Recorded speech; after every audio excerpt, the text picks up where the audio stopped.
Save the Semantics, episode 304. It is April 3rd, 2025. My name is Myro. This is the podcast where I ramble on for a bit about some shit. Recording this on a Thursday afternoon / evening. Decided to record, another one in consecutive days. Yesterday I talked pretty much all about the Switch 2 and that kind of thing. Today I kind of wanted to spend a little bit of time just catching up on some basketball. I haven't, I've talked about how I haven't been able to watch a lot of games, but I do want to talk about what my expectation and what my wants kind of are for the remainder of the season, since we're so close. We're basically like a couple weeks away from postseason, which is pretty crazy to think about. And as we do get closer to that point, there's still a lot of things that are up in the air, including, playoff seeding and all that stuff. I think it's worthwhile just like talking about some of those things and looking, especially from the Warriors' perspective, what they can kind of try to do to maintain their position or whatever kind of works best. But yeah, it's going to be close leading into the end there. So it's been kind of, I've caught some glimpses of some of the games over the past week. I talked about the Timberwolves and Denver game that happened a couple nights back, just because of the craziness of that.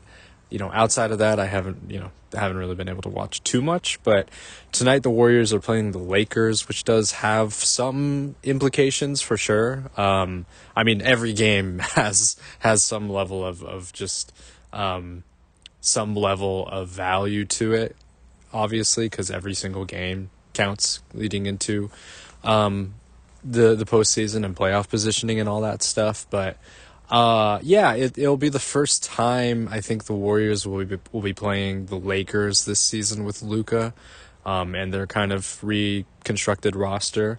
So I don't know how much of it I'll be able to watch. I'll try to at least watch the tail end of it if it's interesting, if it gets interesting.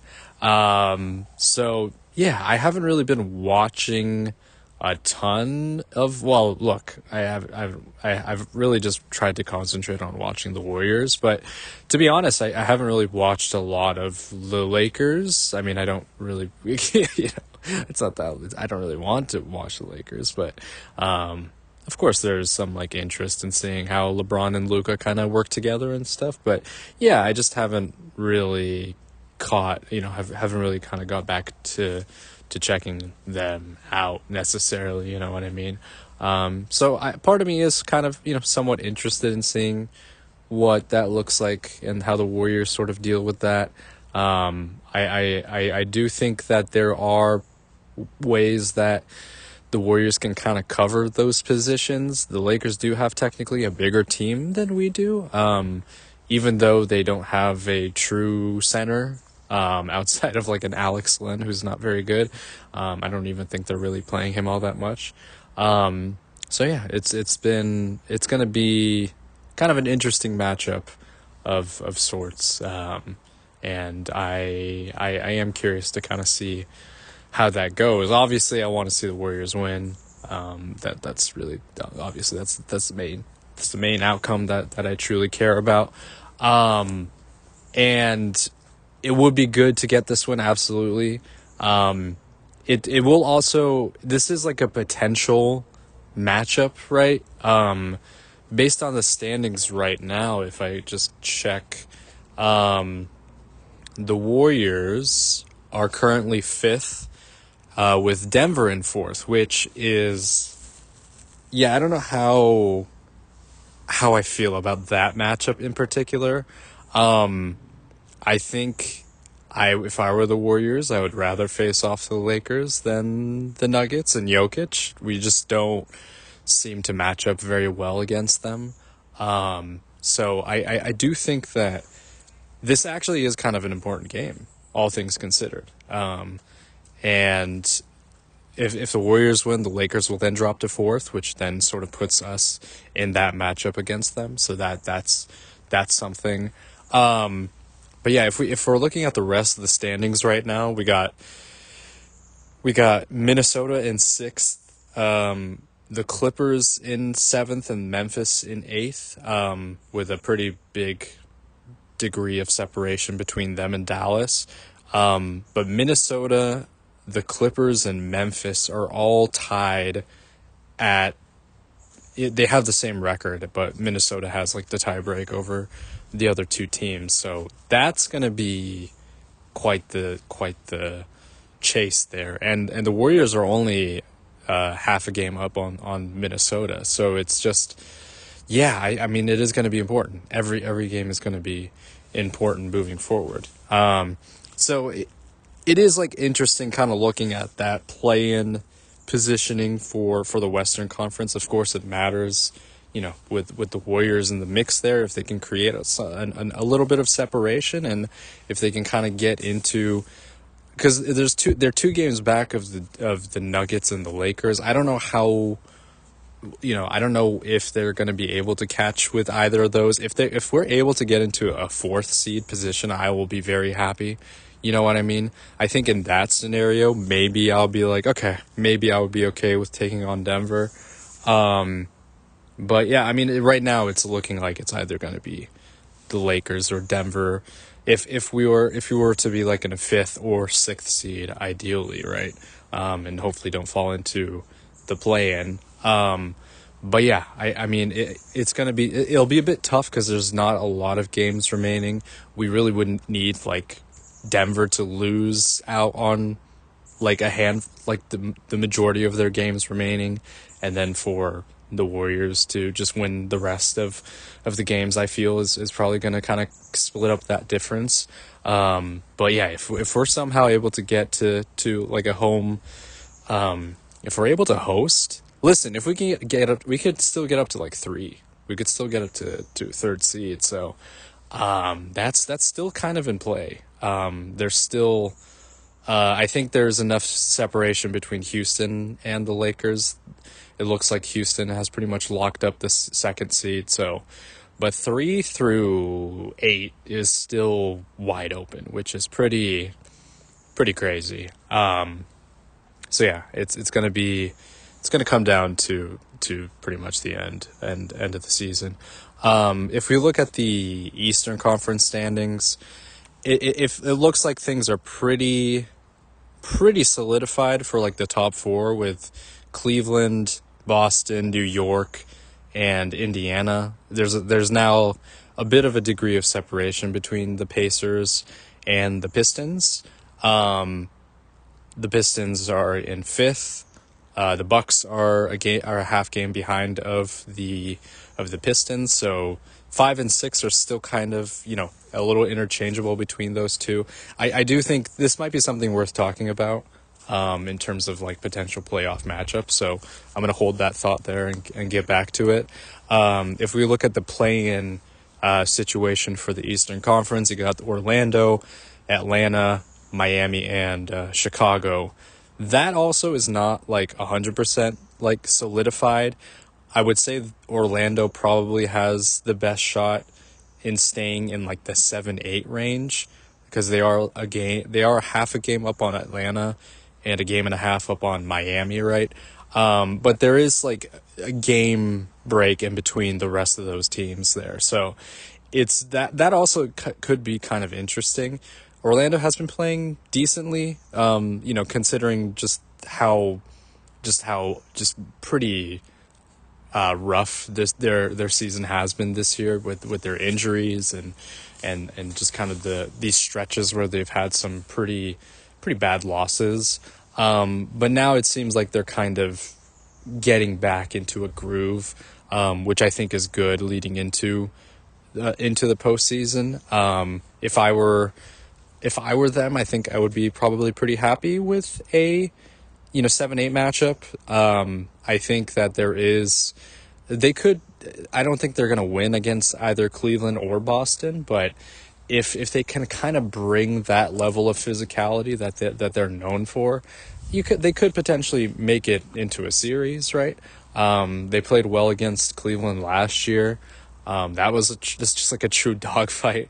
But obviously Cleveland is a very different team now, just in terms of the way they play and all that stuff. So I don't know how, I don't know how well that's going to work out, but you never know. Atlanta is also kind of an interesting one. They have the personnel to be able to kind of maybe match up decently against a team like a Boston, because they have kind of the long and lanky guys with Ariza Shea and like Dyson Daniels and all that stuff. So I do like, I've said this all year. I do like the players that Atlanta has, but it's just, I don't know if it's necessarily going to be enough with kind of the younger guys plus Trae Young to be able to kind of carry that team across, right? I mean, they've just been historically over the last few seasons been like 500, like the 500 team in all of basketball. So yeah, I don't know, but maybe that might pull through for them going into the postseason. You never know. They had a good, they had their run in 21. So I know it's been a while since that point, but I think Trae Young can bring it in the postseason. He has shown to be able to do that. So, we'll see how that kind of goes for them. Going back to the sort of Detroit-Milwaukee situation and kind of the matchups there, I do think the most interesting matchups of the Eastern Conference are gonna be sort of in between, like New York, Indiana, Detroit, and Milwaukee. Personally, I think that I would rather see New York go up against Detroit, just because I think that's going to be a more fun matchup. Milwaukee has struggled pretty heavily against New York this season. I mean, the last game they played against them, they kind of kicked their ass. Obviously, it would be pretty exciting to see like Giannis, like in New York and that kind of thing. But I do think in terms of just matchup, more of an exciting matchup, I think that Detroit's kind of physicality and just the spark that they have, and obviously with Cade kind of coming into his own, his first sort of playoff experience, I think would be pretty exciting to see that go up against New York. And I'm curious to see how like New York would kind of handle against that kind of level of physicality, because they're not necessarily known for that. They do have some really good defenders, but they do have, their defensive lapses come in the form of the way in which Cat plays and Brunson's size and everything like that. So kind of has that sort of like yin and yang kind of thing going on there.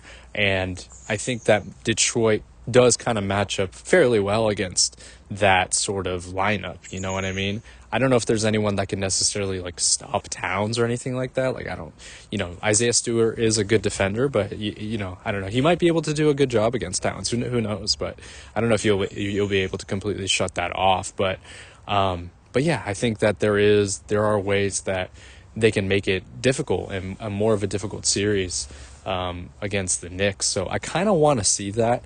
The Pacers and Milwaukee over the last couple of seasons have just had this kind of rivalry. I know a lot of people are wanting maybe a Detroit Pacers rivalry going, but it's just not like, it's not quite the same. I think there would be a little bit more juice with a Milwaukee Pacers series, like around kind of 2 game, Obviously, Giannis didn't play last year. Unfortunately, this year, Dame is not going to play. But you never know, man. Like, he could be... I kind of like that as, like, a bit of a storyline of sorts with Giannis, like, kind of bringing back, like, I don't know, just maybe a bit of a revenge series. Like, at least that would be fun, man. I want to see Giannis in a series, man. It has been so long since we've seen him really consistently. Like, he was injured. He was kind of playing injured during the Heat series a couple years back when it was the zombie Heat going all the way to the finals. And then last year he didn't play at all. So I do want to see him like just go all out, and I think Indiana is the perfect opponent for that, just because they have some history and there is like kind of this bickering. They clearly don't like each other. You know what I mean? So I kind of like that. I think that makes for a little better of a matchup in terms of just the historical nature of it. You know what I mean? The Pacers in Detroit it's not exactly the same. Like you see Isaiah Stewart get chipper with like every team. Like he just he's goes up against like everybody. So it's just not like there was like an instance of this happening, I think earlier in the season, where I think it was him and Miles Turner, right? They were kind of drawing at each other. But like it's just not the same. I don't think it's to the same level as like Giannis and just kind of being pissed off against like Tyrese Halliburton, like skipping around on the court. Like that kind of thing is fun, man. You know what I mean? And there was like the whole like game ball incident last year. There's a lot of like things that have kind of like built up pretty recently. So I kind of like that matchup a little bit more than a Detroit Indiana matchup. So yeah, New York and Detroit I think would be fun, and Indiana Milwaukee would be pretty interesting to see, just because these two teams clearly don't like each other, and I feel like Giannis would be a lot more motivated against that, you know. And it's technically, I think it is technically a bit of a better matchup a better matchup for the Bucks. I think they'll have a better chance against them than versus New York, because they just don't have the Bucks just don't have the personnel to defend someone like Towns or Brunson. So that's tough for those guys. And then plus they got their wing guys as well, which Milwaukee doesn't have. Like you can't really expect Kyle Kuzma to really do much against that team, I don't think. So yeah, I like the way it's situated right now. I'm like sort of wanting for those specific matchups to occur. You kind of need Milwaukee to win a little bit more and Detroit to fall a little bit. So we'll see. I'll be keeping my eye out. That's like a secondary sort of storyline that I'm keeping my eye out. Like outside of all of like the Western Conference nonsense, like I kind of just have to like take a step back from all of that. You know, I'm just like, look, the Warriors just have to kind of win at this point. Like I'm of course paying attention to the other teams that are you know kind of in the vicinity as I talked about, but like I'm just going to root for them to win the rest of the season. Like that is just kind of the main thing. I don't even really want to think too much about like matchup hunting or whatever. Like try to go for the third seed if you can. Like that I think should be the goal. Maybe like try to get like home court for the first round. I think that would be awesome. I think that would be a huge win, really. So yeah, and that's still very much possible, but they just need to lock in. They just need to kind of really get just really hone in on executing and all that stuff. So yeah, the Eastern Conference kind of conversation I think is pretty interesting, at least kind of in the middle. I don't know if the lower seeds really don't have too much of a chance against the top two, but like it still could be fun to see, you know, like a younger team get into the playoffs, you know. But yeah, we'll kind of have to, I'll be monitoring that as time goes. I know I kind of failed to mention the Western Conference with Dallas and Sacramento and also Phoenix, but man, those three teams I just do not like. I just don't like. I don't want to see them in any really any significant playoff matchup, because I just don't think they stand a chance. They just don't. Like you just don't. I don't know, man. Like they're not going to win anything. Like maybe it's like, oh, just one more game extra for those guys. I feel like I think the fans of these teams probably want their seasons to end. at this point, you know? Like, don't even give like a little consolation, you know, quote unquote postseason game. Like, I don't know the teams like I don't think fans. I think fans just kind of want to move on from this season, especially for like Phoenix. I mean Dallas too, right? Um, I mean Dallas has like a bit of has a bit of juice going because Davis came back and he had like a good win against I think Atlanta, right? Um, so you know maybe obviously the players still want to win, but I think fans just checking the pulse, I think fans are pretty checked out. I think so. I don't know. I feel if I were a fan of one of those fan bases, I just wouldn't really be too, I don't know, too intrigued with how the season really ends. I think it just has to end at a certain point. I mean, look, the Suns are in, you know, you could argue, and I made a case for this with the Luka trade and everything, and how they've effectively have, you know, kind of fucked over their fan base and their franchise for at least a little while, you know what I mean? But the Suns are an even kind of on, you could argue they're even in an even worse position just because of who they have on their team, the fact that they had like playoff slash championship aspirations. They have KD and Booker and Beal and all that stuff, the no trade clause and all that nonsense. So they're stuck in this position until they have to, you know, they're probably inevitably going to trade KD this summer or, you know, before the next season. So it's like, what are they going to kind of try to recoup with that trade?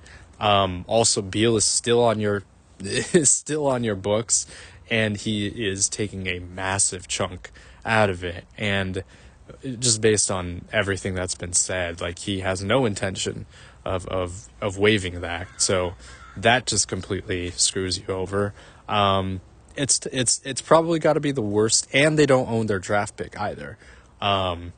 So, you know, if we're looking at like disastrous seasons this year, obviously you can look at Dallas, the Suns, and I would say the Sixers, I think, would probably fall into that camp as well.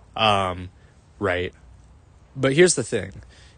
If the Sixers, who are clearly tanking, like they are clearly making an effort to tank, are able to retain their draft pick in the top 6, that's like you know, it's not good to be in the position that they're in, considering the what they had to do to get Paul George. But I do think that there is, you could argue that if they are able to get like a lottery pick, that it would have been worth it, you know, just like the struggle that they went through and all that stuff was maybe potentially worth it to get into the top 6, you know what I mean, and at least keep their pick, because I think it's 7, then it conveys to OKC. I don't know the rules of that. I don't really these like swap picks and all that stuff. I still don't understand it. That'll probably be something that as we go into the regular, you know, as we go into like the draft and stuff, that might be something that I'll look into. But yeah, if they are able to get like a top 6 pick and keep their pick, that might be a good, you know, that might be a good outcome from this kind of nightmare scenario, this nightmare season that they've had. So it'll be something. It'll be something. But in the case of the Suns, like it's just such a, yeah, it's a weird situation for them, you know.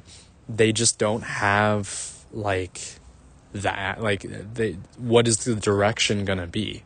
I mean, considering just kind of the new owner and all that stuff with Matt Ishbia, like you wanna, and I think they've publicly said that they don't want to trade Devin Booker. So it's like, okay, so you just gotta kind of have to find a way to retool around that. But that feels kind of like you're sort of delaying the inevitable, really. Like you kind of see what the ceiling is with Booker.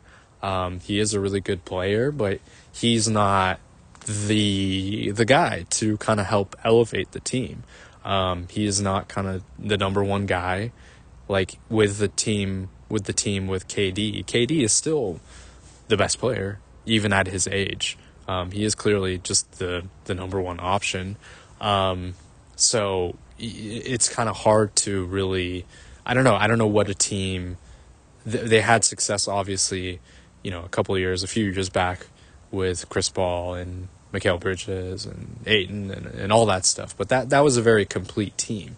This time, like, they've given up so much to have their kind of hodgepodge of players surrounding Booker, Beal, and Durant. So I just, once they do trade KD, it's just like, what are you going to be able to bring for him? I don't know what teams are going to be willing to give up. What is the trade package going to look like for KD? And what are the Suns going to be able to kind of do with that? Like, they're just going to be kind of in the same spot, really.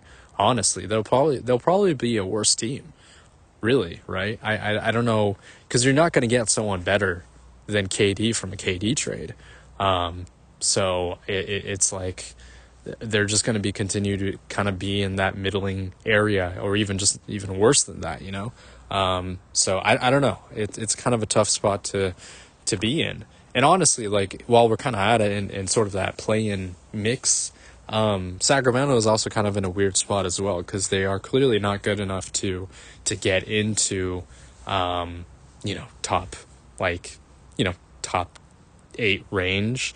They are very clearly in the play-in, unless the Suns like move up or something like that, but there's like a game break in between them. So, and I think based on what the Suns' schedule is, it's kind of hard to imagine them being able to win any more games for the rest of the season. So, yeah, it's I think the Kings are kind of locked in that position as well. And what is their future going to look like, right?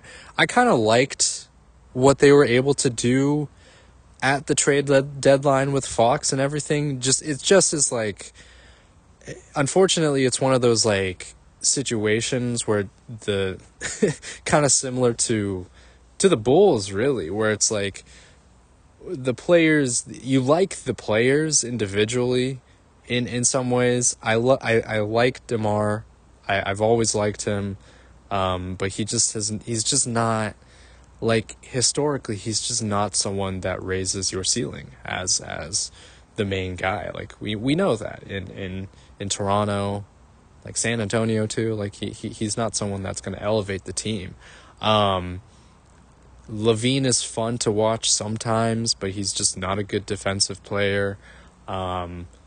Like they have pieces, like they have players, but they just don't fit together very well. They're not a good defensive team at all. I remember when the Warriors played them recently, and I was just like, dude, it was just like, it was just not, there was like nothing. Like, Steph didn't even have a good game, because like they were so worried about him that they were like doubling him and everything, and the Warriors were just easily scoring against them in the paint and everything. So they're also in a weird spot. Like, are they willing to blow it up? I think, just considering everything, it's like, I mean, what you're gonna get with this team. What can you kind of try to recoup? Try to maybe rebuild around some talent. They don't have like any young, really, like, I don't know, high value young prospects. You know what I mean? Keegan Murray's not that young. He's like 25. So it's like he's already technically kind of a vet at this point. So it's like, and he's not someone you can build around. So they're in a weird spot as well. I think they probably have a better chance if they were going into a rebuild situation of bringing in like young, maybe potentially like young and higher draft picks and everything like that. But who knows what their ownership is doing? Like they're just such a mess, man. They just do not like, well, I don't know what they're doing over there, but yeah, it's they're kind of in a tough spot too. So, But yeah, outside of that, I don't know. It's there's a lot of interesting pieces and a lot of interesting conversations that you can kind of make out leading into leading into the end of the season. And yeah, I just wanted to kind of talk about some of just looking at playoff standings, kind of what it's looked like for, just the the teams in, certain positions. Obviously we still have a little bit of the season left. So I can't give like a full review of how the season went for teams. I kind of want to do that a little bit, in terms of just like looking back on what went well and what went wrong for some teams. I mean, the Warriors' trajectory has been fascinating this season, right? The season's not done for them yet, right? But you could still kind of look back at the regular season and talk about it because it has had a lot of ups and downs, So that might be worth revisiting before we get into postseason play. But yeah, the season's not over yet.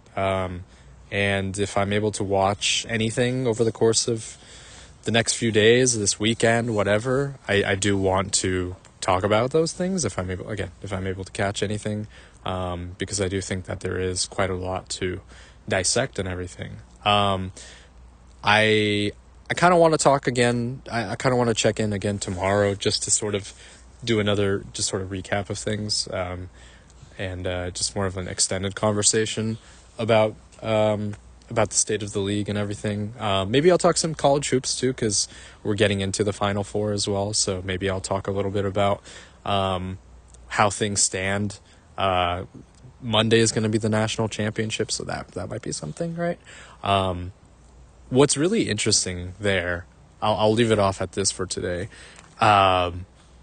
Basically, all of the top seeds have gone to the final round. All of like the top four number one seeds have all advanced. So I feel like, and some of my coworkers have had some good brackets because there hasn't really been anything super unexpected. There haven't been a ton of huge upsets or anything like that.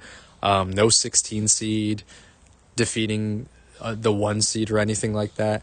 So it feels like a pretty safe and predictable March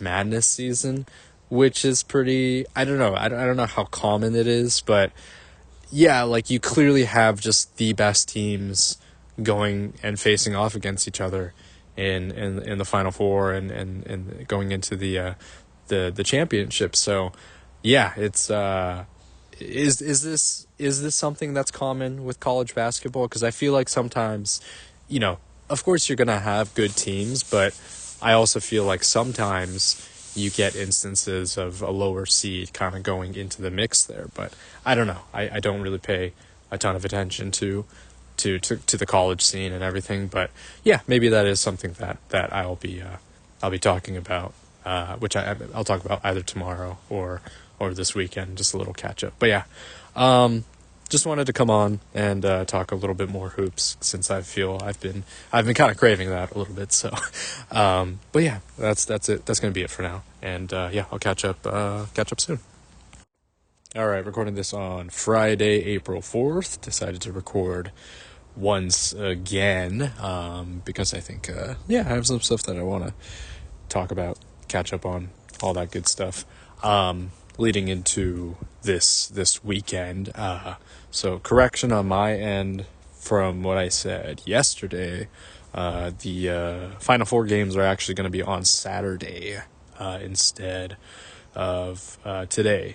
Going to be on Saturday, and then you got the national championship on Monday. So that's going to be the layout of the schedule. So yeah, tomorrow night.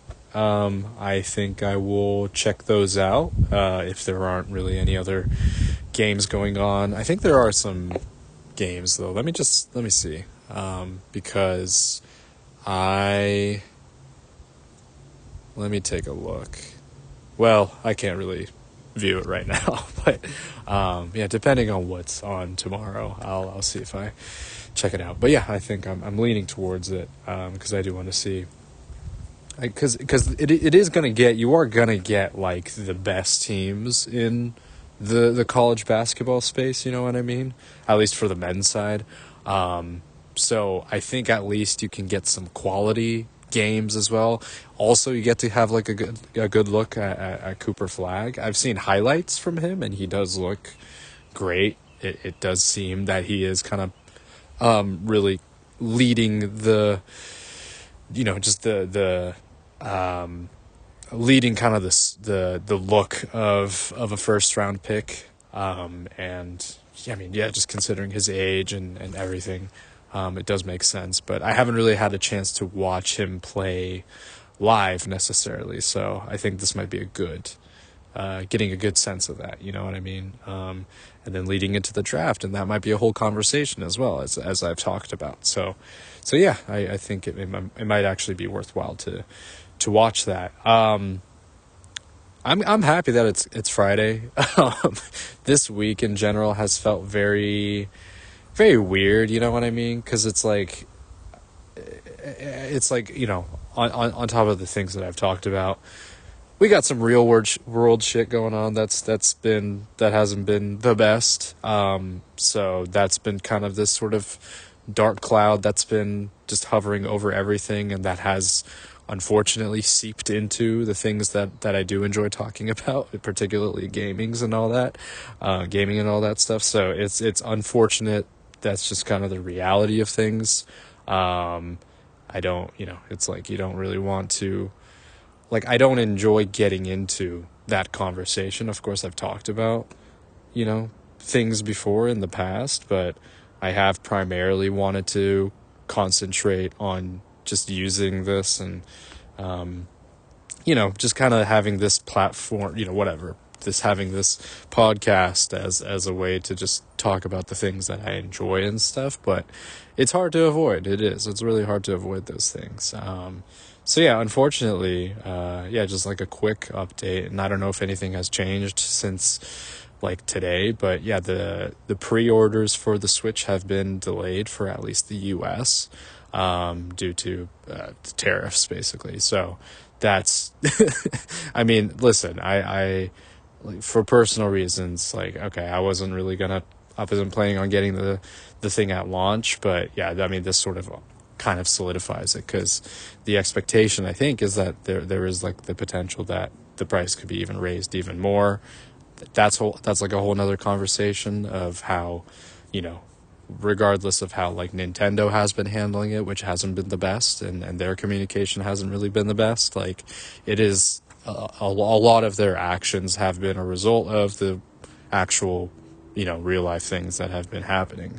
I say real life, but you know what I mean? It's like, you can't make, like, I think sometimes you can make the separation between like gaming and then just politics, basically. But in this case, no, it's directly impacted. You could argue that there've always been the influence of politics in just everyday life. I get it. You know what I mean? But I think in a lot of conversation, you were sort of able to sort of like, you can kind of push that to the side because it's something that you could sort of kind of in a way ignore. But in this case, you can't, because it is hand in hand, along with a lot of other more serious things that it impacts. So yeah, just a shit show, just an absolute shit show. There's no other way of putting it.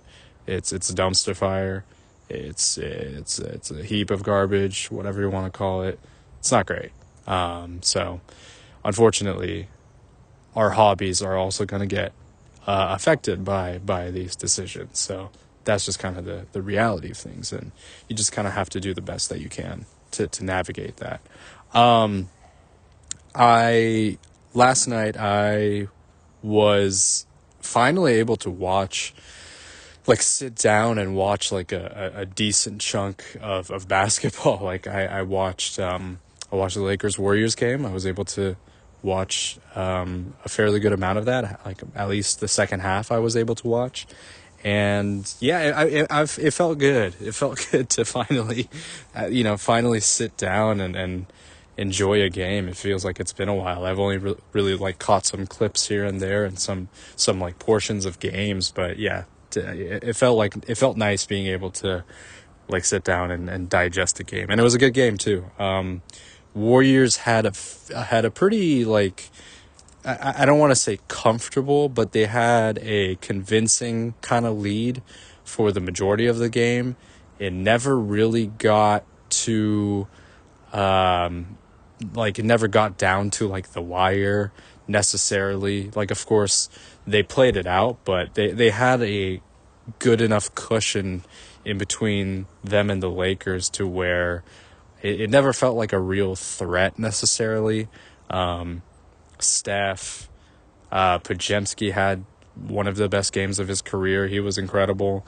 I missed like the first half, but he was really apparently like cooking in the first half. But he had some really fun moments late in last night's game as well.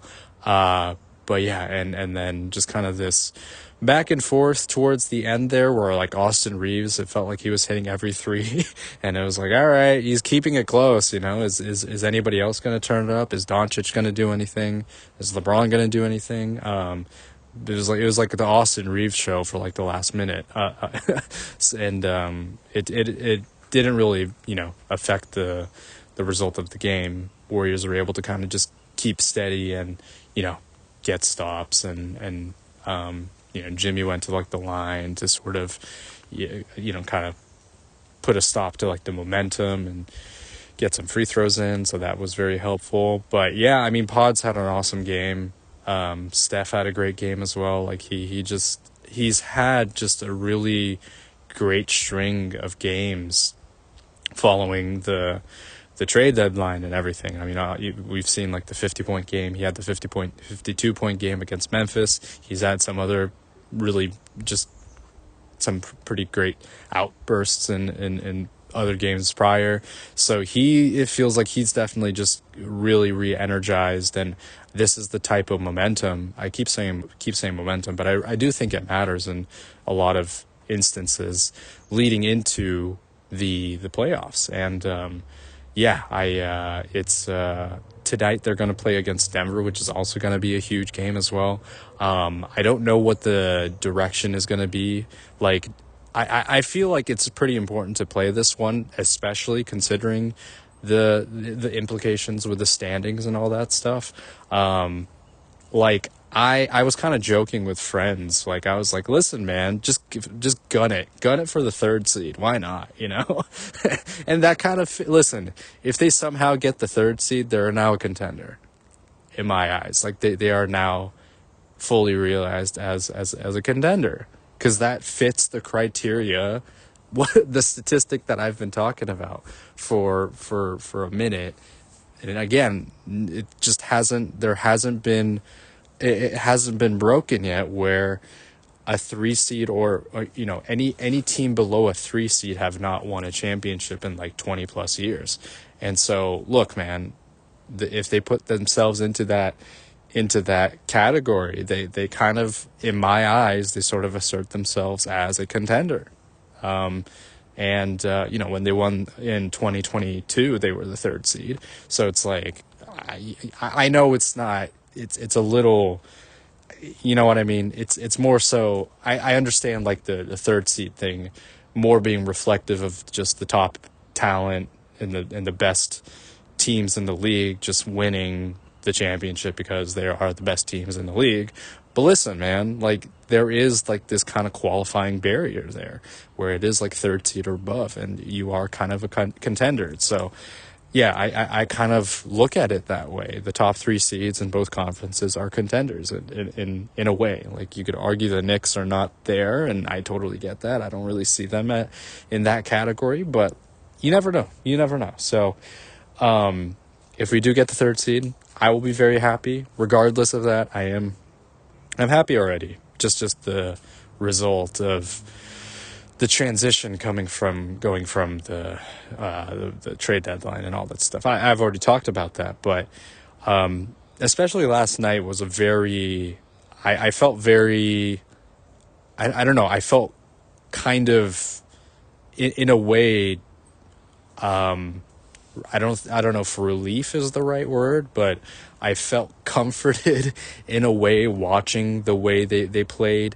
There was never, I don't know, it never, because in a lot of other games in the past, especially earlier on in this season, last season, where the Warriors had a lead, they never could just hold on to it.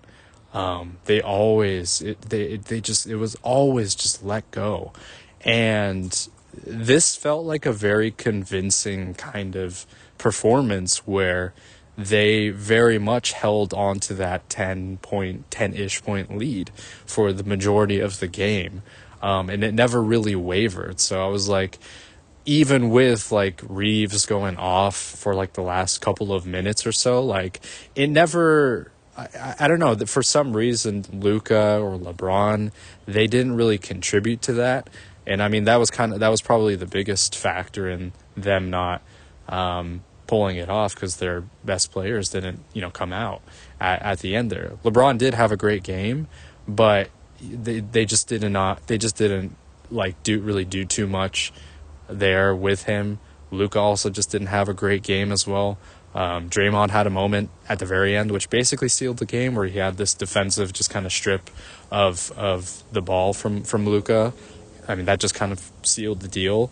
I think that kind of is like, I think a lot of people are putting the Draymond is the DPOY conversation back into the mix, considering his like recent performances. He had an awesome defensive game against Giannis.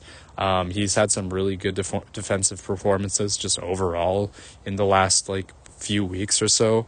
They've had some faltering moments here without like Steph and stuff, but I think he's really brought it on the just on the defensive end especially. And then this game he had some really notable moments, especially that stop on Luka, and even though LeBron had like 30 plus points, Draymond still he was like playing like incredible defense, where he was just denying him, putting pressure on him again when he drove to the basket. Like all of these things are just factors, and he's been a huge part of what his kind of like, he's also, along with Steph, been kind of re-energized, like him and like this sort of like Jimmy on like a shoestring kind of thing. You're sort of seeing that, just referring back to that last play where Luka kind of tried to go up for a shot. Jimmy was the one that was kind of posting him. So it would have still been kind of an awkward shot regardless of if Draymond took the ball away from him or not. Like, so like them kind of being in the same vicinity of each other, and whoever the play action or the player that they're guarding is like, there feels like there's just so much like communication. Like it seems like they're just very in sync with one another on the defensive end, and that's just like fun to watch, you know what I mean?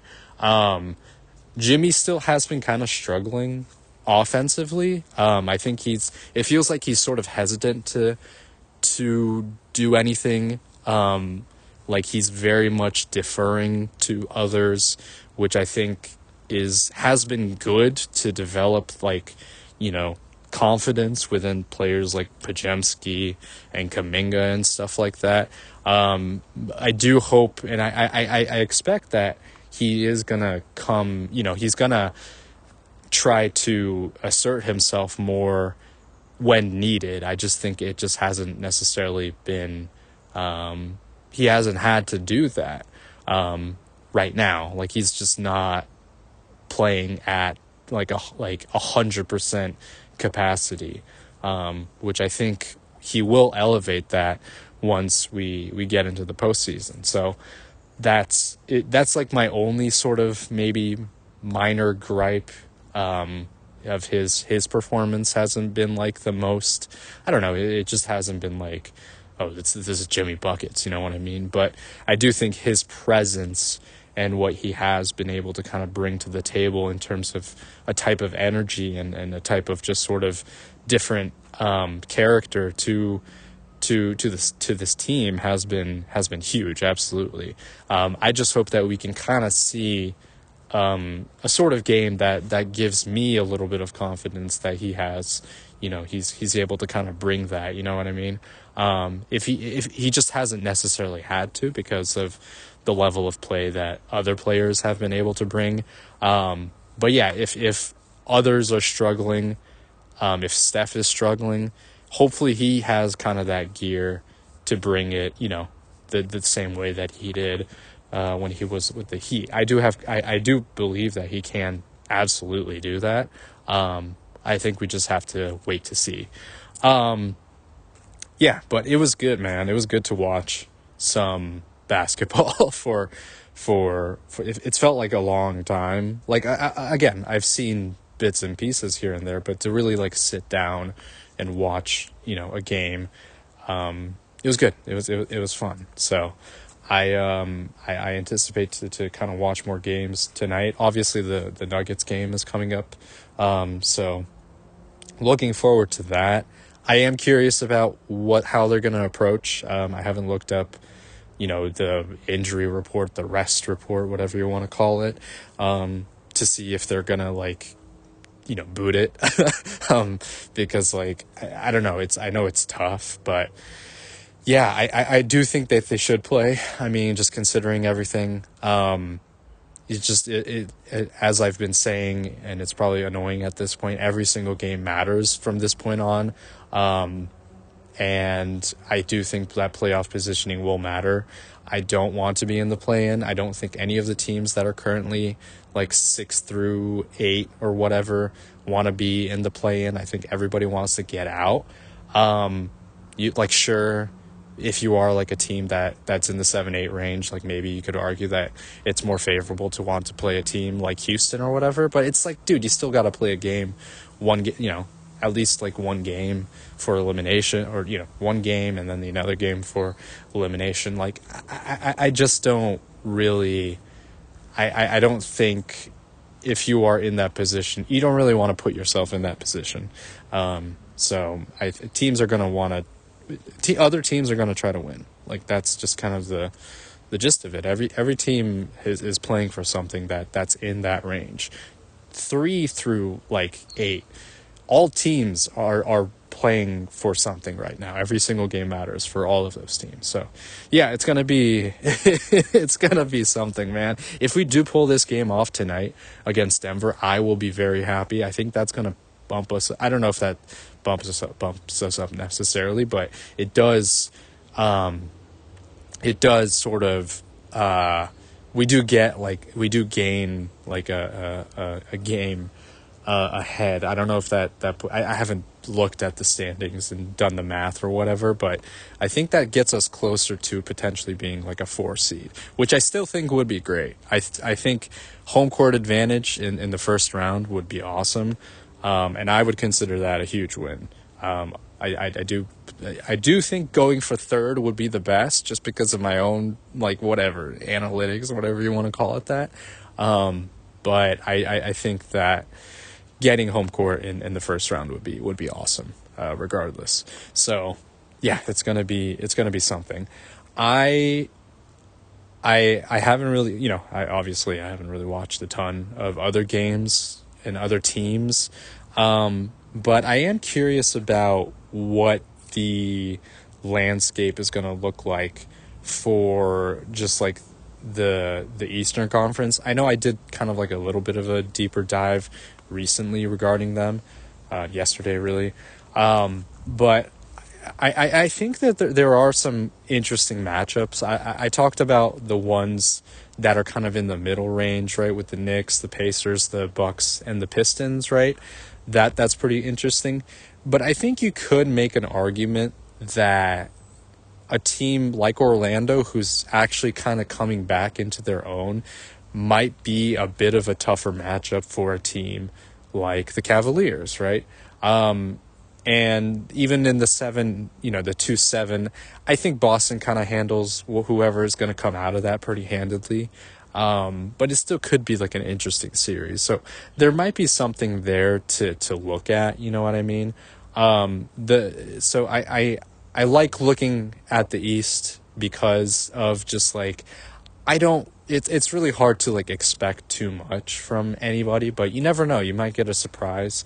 You might get like a zombie heat type of situation. I don't really believe that because there's just not. I don't really know if there's like a team out there that has that type of level of like it's just different. The combination of the situation and the players that came together to kind of bring that happen was a very, it was rare, man. Like you never saw that.